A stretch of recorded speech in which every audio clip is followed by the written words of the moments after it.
بسم اللہ الرحمن الرحیم۔ السلام علیکم ورحمۃ اللہ وبرکاتہ۔ اسلامیات جماعت پنجم کے لیکچر میں خوش آمدید۔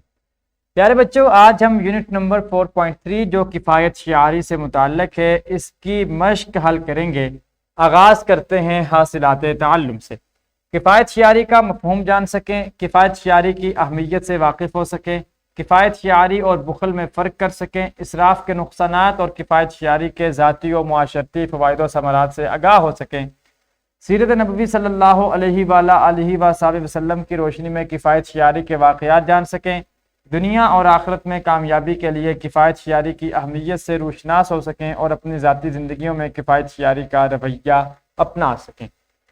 پیارے بچوں، سبق کے اختتام پر ذہنی آزمائش کے عنوان سے پڑھنا، سننا اور بولنا کے سوالات ہوں گے، جس میں سب سے پہلے وہ سوالات ہوں گے جن کے جواب آپ بچوں نے زبانی دینے ہوں گے، اور یہ آپ ایکٹیویٹی کے طور پر، سرگرمی کے طور پر آپس میں بھی اسے کر سکتے ہیں کہ ایک بچہ سوال پوچھے، دوسرا اس کا جواب دے، پھر دوسرا بچہ پہلے سے سوال پوچھے اور پہلا جواب دے۔ اس انداز میں بھی ان سوالوں کے جواب دیے جا سکتے ہیں۔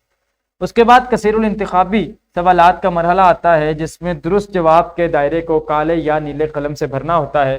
مثال کے طور پر کفایت کا معنی ہے پالنا، معاف کرنا، کافی ہونا یا قربانی دینا۔ آپ جانتے ہیں کہ کفایت کا معنی ہے کافی ہونا، لہذا آپ اس سرکل کو، اس دائرے کو کالے یا نیلے قلم سے بھر لیں گے۔ پیارے بچوں، اسی طرح سے آپ کتاب کی روشنی میں باقی سوالات کو مکمل کریں گے۔ پھر اس کے بعد ہوگا لکھنا کے سوالات، جن میں خالی جگہ پر کرنا، سوالوں کے مختصر جواب دینا اور سوالوں کے تفصیلی جواب دینا وغیرہ شامل ہوتے ہیں۔ گھر کا کام بھی ہر ایک سبق میں ضرور شامل کیا جاتا ہے، اور اس کے ساتھ ساتھ سرگرمیاں بھی ہر سبق میں شامل ہوتی ہیں۔ ان سرگرمیوں کی بدولت آپ بچے سبق کے بارے میں مزید اہم قسم کی معلومات سیکھ سکتے ہیں، سمجھ سکتے ہیں اور اپنی زندگیوں میں انہیں اپلائی بھی کر سکتے ہیں۔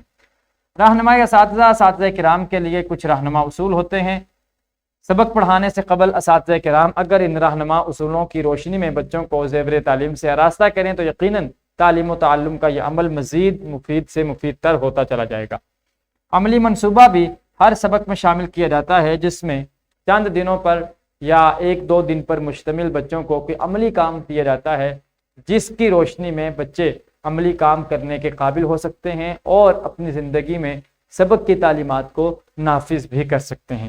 اور اگر آپ بچے کفایت شعاری کے متعلق مزید کچھ سیکھنے کے، سمجھنے کے، پڑھنے یا سننے کے خواہش مند ہوں تو ان لنکس کی مدد سے آپ بچے مزید بھی پڑھ سکتے ہیں اور مزید چیزیں بھی آپ سیکھ سکتے ہیں۔